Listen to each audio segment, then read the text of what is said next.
Olá, amigos do Canal Bá. Está no ar mais uma edição do nosso Pergunta e Resposta. O telespectador já sabe, todos os dias na sua tela aí, no canal 20520 da NET, o nosso programa entrevistando as principais autoridades aqui do Rio Grande do Sul com diversos temas de interesse social de muita relevância. Nosso Canal Bá, que está disponível em 19 municípios no Rio Grande do Sul, além, é claro, das nossas redes sociais que vocês acompanham aí na tela, os endereços respectivos para ninguém perder o nosso Pergunta e Resposta. E é com muita satisfação que hoje nós vamos entrevistar o nosso amigo presidente do Sindicato Médico do Rio Grande do Sul, Dr. Paulo Argolo, que há muito tempo nos conhece. Me conhece o nosso diretor Kleber Moreira, desde a época da saudosa TV2 Guaíba, quando ele participava do programa Guerrilheiros da Notícia com o saudoso Flávio Alcaraz Gomes e nós tínhamos o programa 6h30. Doutor Argolo, obrigado por receber a nossa equipe aqui no Simers. Imagina, eu que agradeço, fico muito feliz com a oportunidade. Pois o Simers sempre na luta, na defesa da valorização do profissional, do médico. Um dos clamores da sociedade brasileira, acho que talvez o primeiro, é a saúde pública, junto com a segurança. É verdade. A questão da segurança cresceu muito, mas a saúde ainda continua sendo a primeira preocupação. E nesse momento agora, com a crise, com 13 milhões de desempregados, muita gente perdeu o plano de saúde que tinha. Ou porque a empresa quebrou, ou porque foi demitido, ou porque, por contenção de despesa, a empresa deixou de dar benefícios que dava antes, como o plano de saúde, por exemplo. Então, tem todo um contingente de pessoas que antes estavam fora do SUS e que agora passam a fazer parte da comunidade atendida pelo SUS, que já estava sobrecarregado. Então, isso criou ainda mais dificuldades, mais tempo de espera pelo atendimento, etc. Aliás, uma prova disso, uma consequência interessante disso, é o crescimento dessas clínicas populares, a preços populares, né, que acabaram ocupando esse desvão, esse intervalo, né, entre os que têm plano de saúde e os que só têm o SUS e não querem ficar na dependência do SUS aguardando meses, né? Então, de novo, a saúde dispara na frente da segurança como preocupação maior da população. Temos casos de pacientes que demoram até quantos meses, doutor Argolo, para esperar uma consulta? Temos gente aguardando 2 anos. 2 anos? Nós temos algumas coisas que são trágicas. Por exemplo, o Rio Grande do Sul tem 200 pacientes aguardando. Eu digo 200 porque nunca é menos de 200. É 210, 220, 230, 212, mas nunca menos de 200 pacientes psiquiátricos aguardando por um leito. Talvez a psiquiatria seja o nosso maior drama, a maior dificuldade e a maior tragédia para as famílias seja a área da psiquiatria. Hoje nós internamos no hospital psiquiátrico praticamente em 3 situações. Uma é a adição à droga, que precisa de desintoxicação, né? O usuário de crack, por exemplo, é virtualmente inútil tu perguntar para ele se quer se tratar ou não, porque ele não está em condições de responder. É mais ou menos como tu parar um motorista embriagado e perguntar se ele acha que está bêbado. Ele vai responder que não.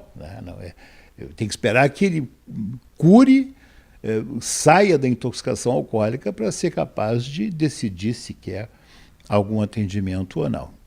A adição ao crack, principalmente, que é a grande epidemia na área da saúde hoje é o crack, é uma situação como essa. Afora, então, a adição à droga, só tem 2 situações em que ainda se interna paciente psiquiátrico, que é o risco de vida para si mesmo, o risco de suicídio, ou o risco de vida para outrem, o risco de agressão, de assassinato, etc. São pessoas que ouvem vozes, que mandam, que dizem que o outro vai querer atacá-lo, ele tem que se defender e acaba esfaqueando o pai, a mãe, enfim, as coisas mais trágicas. Estas são as 3 situações que se internam. E são internações extremamente breves, tanto que o SUS não paga mais do que 21 dias de internação.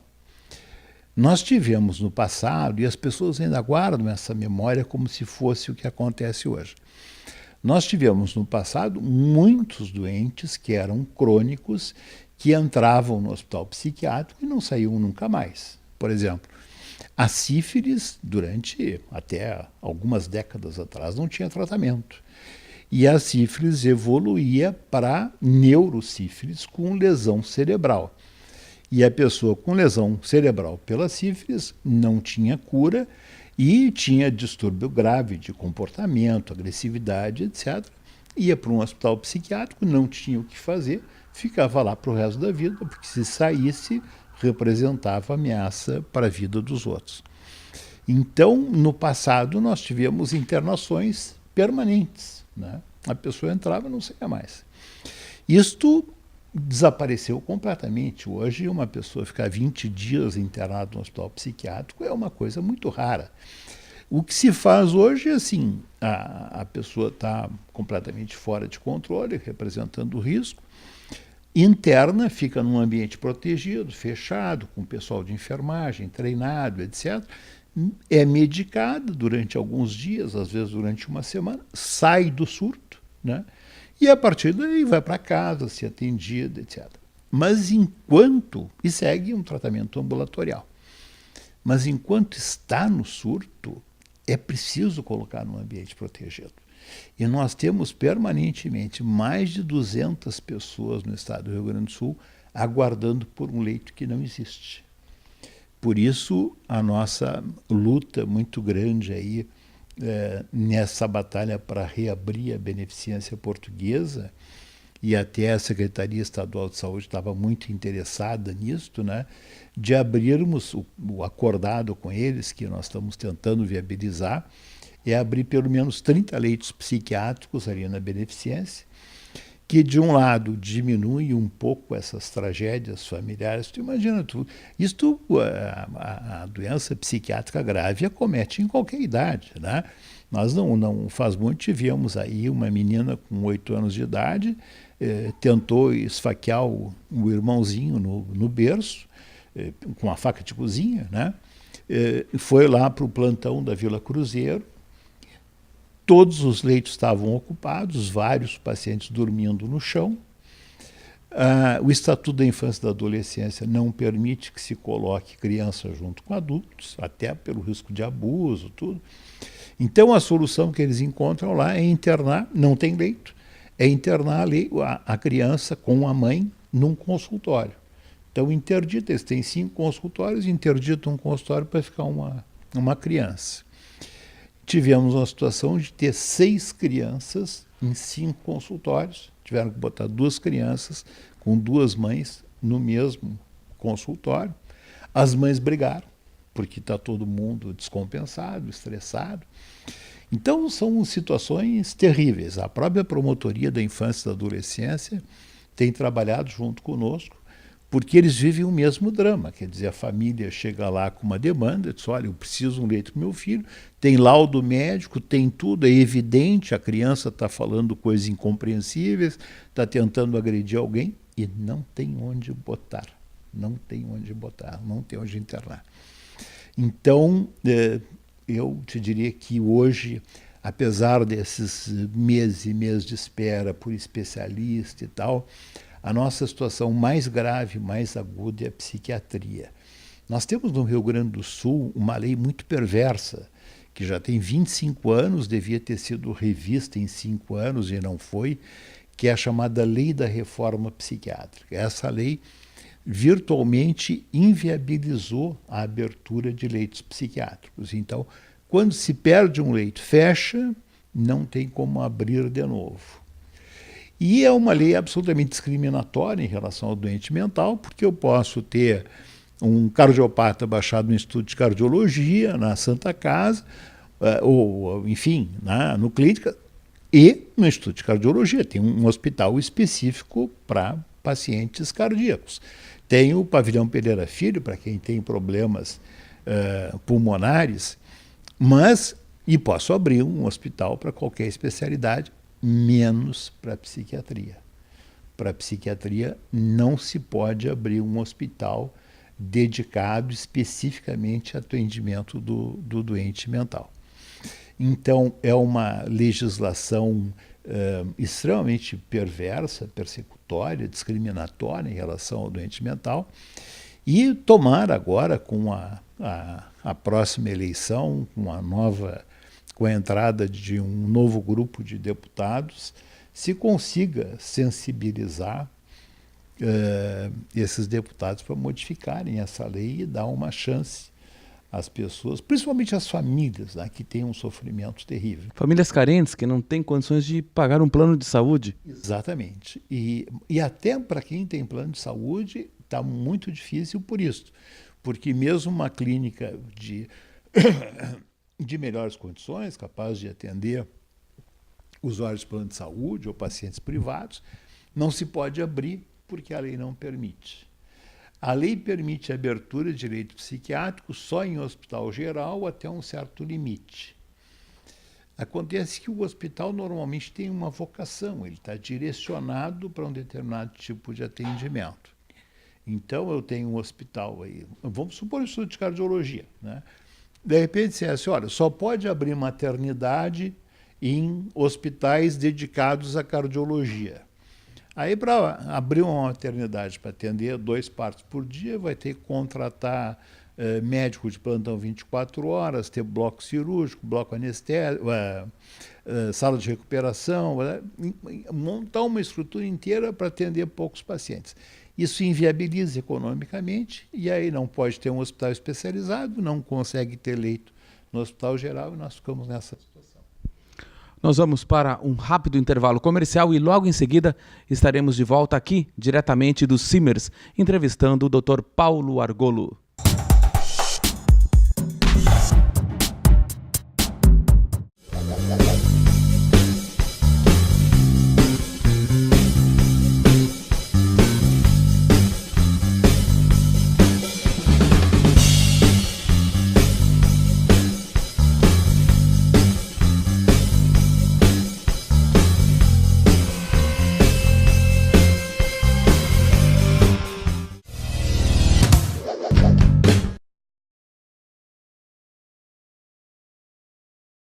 De volta com o nosso Pergunta e Resposta aqui pelo canal BA 20 e 520 da NET, hoje conversando com o presidente do Simers, Dr. Paulo Argolo. Dr. Argolo, o senhor falou no bloco anterior a respeito da beneficência portuguesa. Como é que está a situação lá? Olha, nós estamos muito esperançosos. Quando a gente tomou a iniciativa, decidimos tomar providência a respeito, a beneficência era um assunto encerrado, né? Havia um consenso de que a beneficência tinha quebrado e não havia mais o que fazer. Eu conversei com o secretário Erno da saúde do município e disse para eles, olha, nós não podemos perder mais 200 leitos. Perdemos 200 leitos do Hospital Parque Belém, né, numa cidade que já tem um déficit enorme. Agora vamos perder mais 200 leitos, temos que fazer alguma coisa. E aí resolvemos tomar a frente disso, fizemos toda uma campanha, tivemos uma ajuda muito importante de pessoas como o Luiz Fernando Veríssimo, com a Marta Medeiros, então figuras proeminentes na sociedade que nasceram lá na Beneficência e se dispuseram a fazer gravações e apelos públicos, né, para que a Beneficência não fosse abandonada. Conseguimos a atenção do Ministério da Saúde, que, por fim, nos encaminhou o Hospital Sírio-Libanês para fazer... Nós temos 6 hospitais chamados de excelência no país. Eles trabalham em convênio com o Ministério da Saúde, dando assessoria para hospitais beneficentes. E então conseguimos obter a assessoria do Hospital Sírio-Libanês, que veio fazer um levantamento da situação da beneficência, e o Banco Estado do Rio Grande do Sul, por sua vez, de fazer não uma consultoria, mas uma auditoria para saber exatamente qual era a situação econômica da beneficência.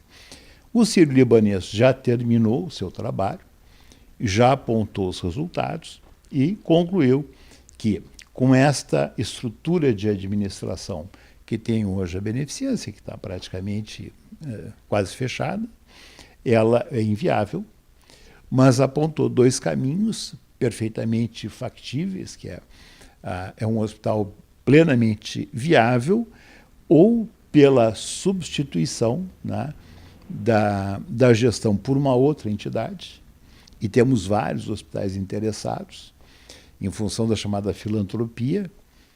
A filantropia, rapidamente, é o seguinte: eu tenho um hospital e tenho que pagar impostos. O governo me diz, se tu atenderes 60% dos teus pacientes pelo SUS, tu fica isento de imposto. Isto, para esses grandes hospitais, nós estamos falando aí de dezenas de milhões de reais por ano. Então, eles têm interesse em abrir alas do SUS para justificar a filantropia e a isenção de impostos.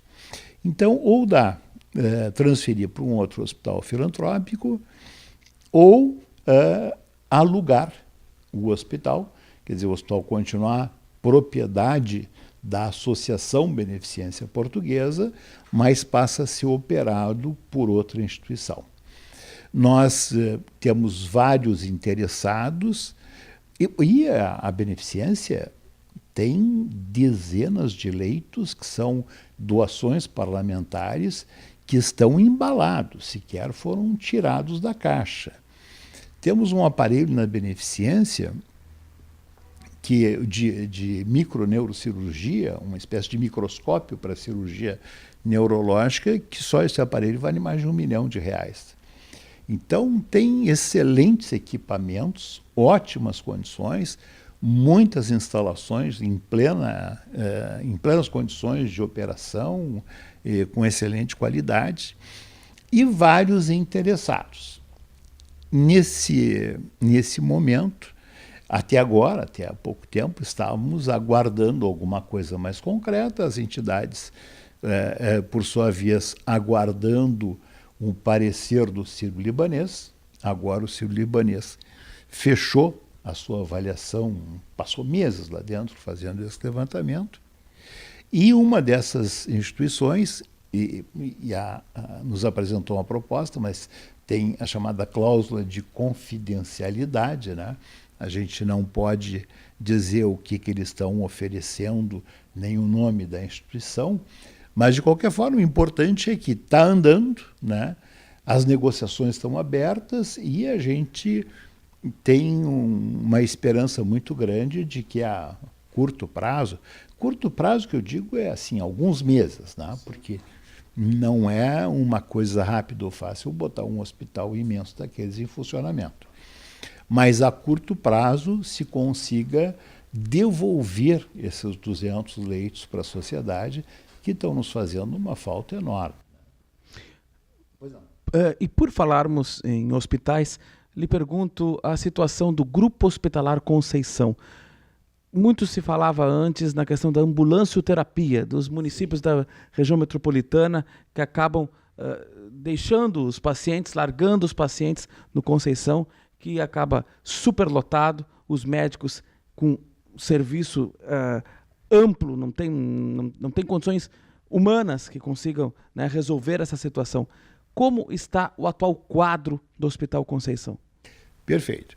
Sabe que até casualmente nós agora, por esses dias, tivemos uma grande vitória no Grupo Hospitalar Conceição de uma luta que começou 12 anos atrás. Há 12 anos atrás houve um entendimento por parte do Tribunal de Contas e, enfim, né, consequentemente do Ministério e da direção do Grupo Hospitalar Conceição, de que quando o indivíduo se aposenta, isto termina um contrato de trabalho e, portanto, ele pode continuar trabalhando no mesmo local, as pessoas se aposentam e continuam trabalhando, Mas no caso do Conceição, como é preciso entrar por concurso, quando cumpria os 35 anos e se aposentava, ele era demitido.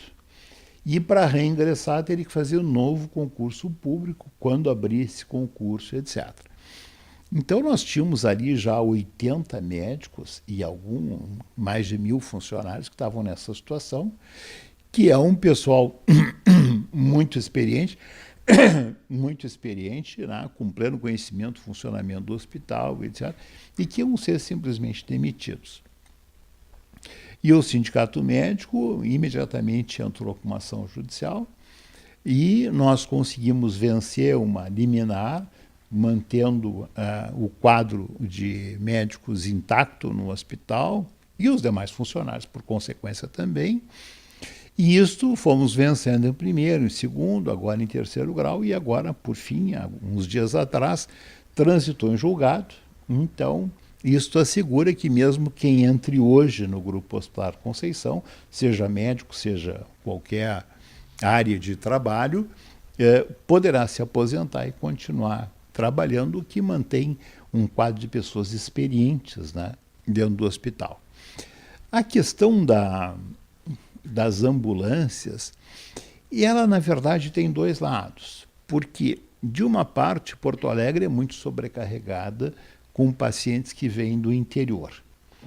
De outra parte, quando Porto Alegre fez o contrato com o Ministério da Saúde, ele já aceitou, município de Porto Alegre, já aceitou receber uma verba maior, porque os grandes hospitais estão em Porto Alegre, portanto, eles têm uma despesa maior. Os hospitais mais especializados, ou as áreas mais especializadas, estão em Porto Alegre e são as mais caras. Então, Porto Alegre recebe um orçamento maior para custear. Então, na verdade, quando o hospital do interior manda um paciente para Porto Alegre não está fazendo nenhum favor em receber. Ela está cumprindo, o município de Porto Alegre está cumprindo com a sua obrigação, porque está recebendo uma verba maior para fazer isso, de um lado. De outro lado, o SUS estrangula tanto os hospitais pelo mau pagamento, pela insuficiência de recursos, que se eu administro, gerencio, que seja um hospital no interior e tenho lá um paciente com 20 ou 30 anos com a pneumonia, eu posso internar ele, vai fazer uma radiografia, vai ficar uns dias, tomar um antibiótico e vai ter alta. Se eu tiver com pneumonia um paciente com 80 anos de idade, acamado, etc., ele vai acabar evoluindo para o derrame pleural, e é um paciente que vai ficar 30 dias no hospital, e o hospital vai receber o mesmo valor por aquele que ficou 7 dias, por aquele que ficou 30. Então fica economicamente inviável para o hospital pequeno do interior atender esses pacientes. Muitos pacientes vêm para Porto Alegre, não é porque eles não saibam o que fazer no interior ou não têm um equipamento para tratar no interior. É porque a estrutura do SUS não permite que pacientes que serão caros sejam internados no hospital do interior pela falta de recursos. E agora estamos junto com a FAMURS numa grande luta pelo não fechamento dos chamados HPPs, hospitais de pequeno porte, hospitais de menos de 30 leitos, que é uma política da Secretaria Estadual da Saúde, fechar esses hospitais e estimular a baixa em hospitais maiores, regionais. E isto desorganiza muito a situação da saúde, porque as pessoas... Imagina uma grávida, né? Mora numa cidade, aí para ter o parto vai ter que se deslocar para outra.